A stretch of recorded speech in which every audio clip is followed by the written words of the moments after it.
गुरु प्यारी सत्कार योग सात संगत जी राधा स्वामी। सात संगत जी, आज जो हम साखी लेके आए हैं वे साखी दो किसानों की है।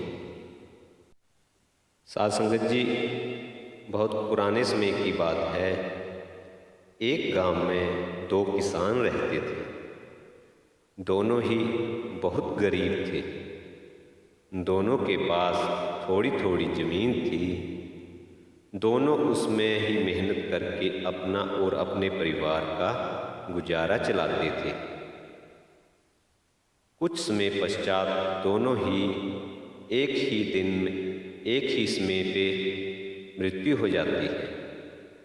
यमराज दोनों को एक साथ भगवान के पास ले गए।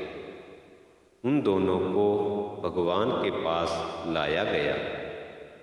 भगवान ने उन्हें देख के उनसे पूछा, अब तुम्हें क्या चाहिए? तुम्हारे इस जीवन में क्या कमी थी? अब तुम्हें क्या बना के मैं पुनः संसार में भेजूं?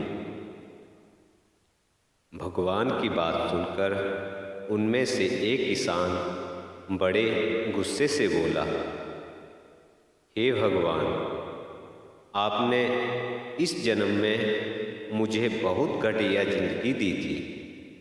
आपने कुछ भी नहीं दिया था। मुझे पूरी जिंदगी मैंने बैल की तरह खेतों में काम किया है। जो कुछ भी कमाया बस पेट भरने में मैं लगा दिया। ना ही मैं कभी अच्छे कपड़े पहन पाया और ना ही कभी अपने परिवार को अच्छा खाना खिला पाया। जो भी पैसे कमाता था कोई आकर मुझसे लेकर चला जाता था और मेरे हाथ में कुछ भी ना ही आया। देखो कैसी जानवरों जैसी जिंदगी जी है मैंने। उसकी बात सुनकर भगवान उस समय मौन रहे और उन्हें उस किसान से पूछा, तो अब क्या चाहते हो तुम? इस जन्म में मैं तुम्हें क्या बनाऊं?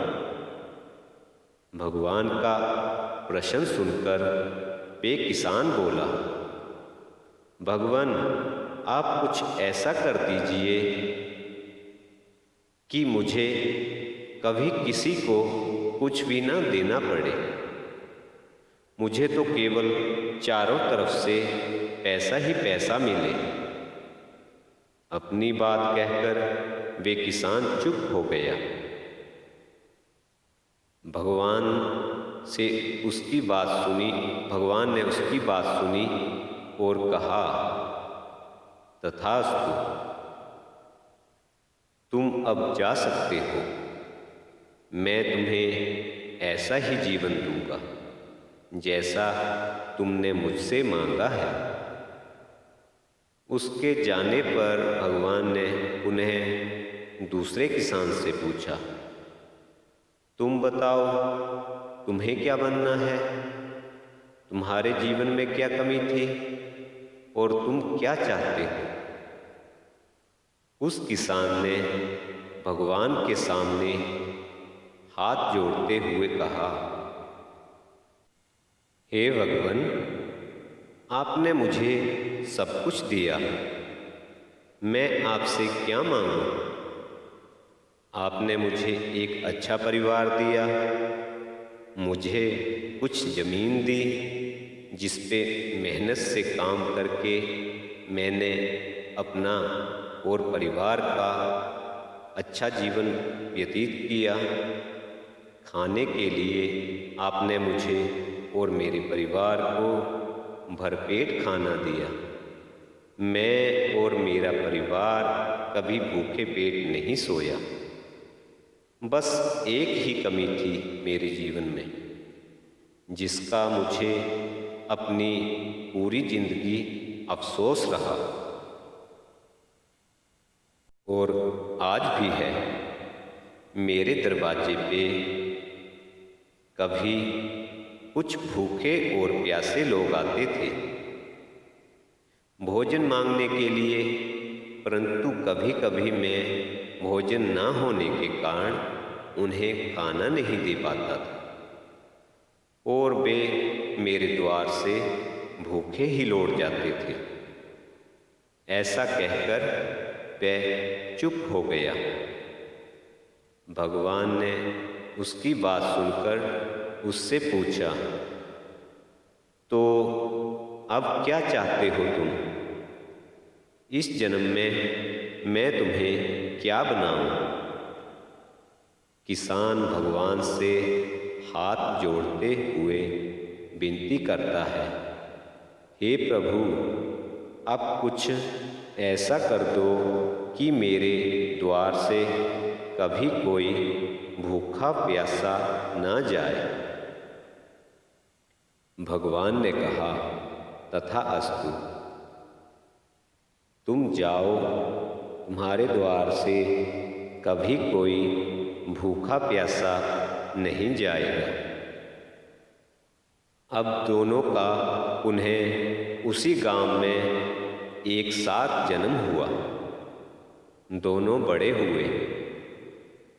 पहला व्यक्ति जिसने भगवान से कहा था कि उसे चारों तरफ से केवल धन मिले और मुझे कभी किसी को कुछ ना देना पड़े, वे व्यक्ति उस गांव का सबसे बड़ा भिखारी बना। अब उसे किसी को कुछ देना नहीं पड़ता था और जो कोई भी आता उसकी झोली में पैसे डाल के ही जाता था। सासंगत जी और दूसरा व्यक्ति जिसने भगवान से कहा था कि उसे कुछ नहीं चाहिए, केवल इतना हो जाए कि उसके द्वार से कभी कोई भूखा प्यासा ना जाए, वे उस गांव का सबसे अमीर आदमी बना। सासंगत जी, ईश्वर ने जो दिया है उसी में संतुष्ट होना जरूरी है।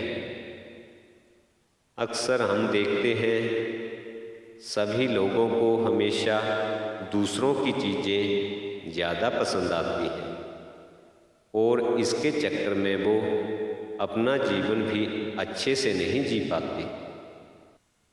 साथ संगत जी, हर बात के दो पहलू होते हैं, सकारात्मक और नकारात्मक। अब ये हमारी सोच पर निर्भर करता है कि हम चीज़ों को नकारात्मक रूप से देखते हैं या सकारात्मक रूप से।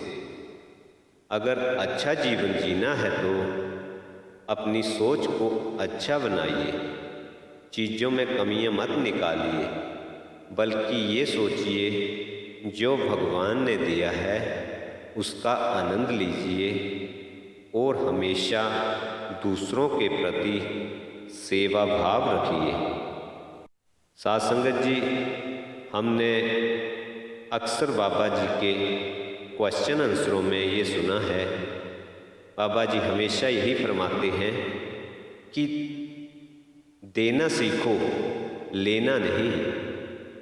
और ये जो हम सेवा करते हैं इसका अर्थ भी यही निकलता है कि हम कुछ देना सीखें। साथ संगत जी, हम कई जन्मों से लेते ही आ रहे हैं। अगर हम इस मनुष्य जन्म में भी दूसरों से लेने की इच्छा ही रखेंगे तो इसका अंत हमें बहुत भयानक देखने को मिलेगा। तो जो भी हो हमारे से, चाहे कोई भी काम हो, किसी की सेवा कर सकते हैं, किसी का दुख दर्द बांट सकते हैं। कोई गांव में बूढ़ा है, उसकी थोड़ी बहुत आप सेवा करो, अगर हो सके तो उनके दुख दूर करो। अगर हम किसी का दुख दूर करेंगे तो भगवान हमारे भी दुख दूर करेगा। अगर हम किसी को दुख देंगे तो हमें भी दुख ही मिलेगा। बाबा जी फरमाते हैं ना, जैसी करनी वैसी ही भरनी। तो साथ संगत जी, हमें भी यही चाहिए कि जितना हो सके हमारा हाथ देने को बढ़े, ना कि लेने के लिए बढ़े। साथ संगत जी, ये ज़रूरी नहीं है कि हम किसी के घर में या किसी के साथ ही सेवा कर सकते हैं।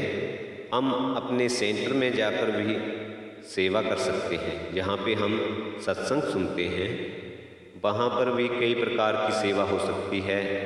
घास कटाई की है या घास में कोई दूसरा घास जो बेकार होता है उसको निकाल सकते हैं, टाइलों की सफाई कर सकते हैं, और कई सेवाएं हैं जो हम बिना पैसे लगाए कर सकते हैं। क्योंकि हर किसी के पास पैसा नहीं होता। आप रास्ते बनाओ या रास्ते में कोई खड्डे हैं उनको मिट्टी के साथ भर दो। ऐसा करके हम भगवान की खुशी प्राप्त कर सकते हैं, बाबा जी की खुशी प्राप्त कर सकते हैं। यही हमारे अंत में काम आएंगी। और सबसे बड़ी सेवा तो बाबा जी आपको पता ही है, बताते हैं, जो भजन सिमरन है उसी की सेवा है। तो अगर हम ये छोटी छोटी सेवाएं करेंगे तभी हम भजन सिमरन की सेवा कर सकते हैं, तभी हमारा दिल लगेगा। साथ संगत जी, आपने इस साखी में सुना कि जो एक गरीब दोस्त है वो यही चाहता है कि मुझे कुछ देना ना पड़े। तो ये साखी हमें यही सिखाती है कि अगर हम कुछ देंगे तभी हमें कुछ मिलेगा। अगर हम किसी को कुछ दे नहीं सकते तो हम भगवान से मांग भी नहीं सकते। हम भगवान से मांगने के हकदार भी तभी हैं अगर हम कुछ अच्छा करते हैं, दूसरों की भलाई करते हैं। तो साथ संगत जी, इस साखी का अर्थ यही है कि हम देना सीखें, सेवा करना सीखें। तो मुझे आशा है कि आपको ये साखी ज़रूर अच्छी लगी होगी। इसी प्रकार आपके साथ फिर नई साखी लेके हाजिर होंगे।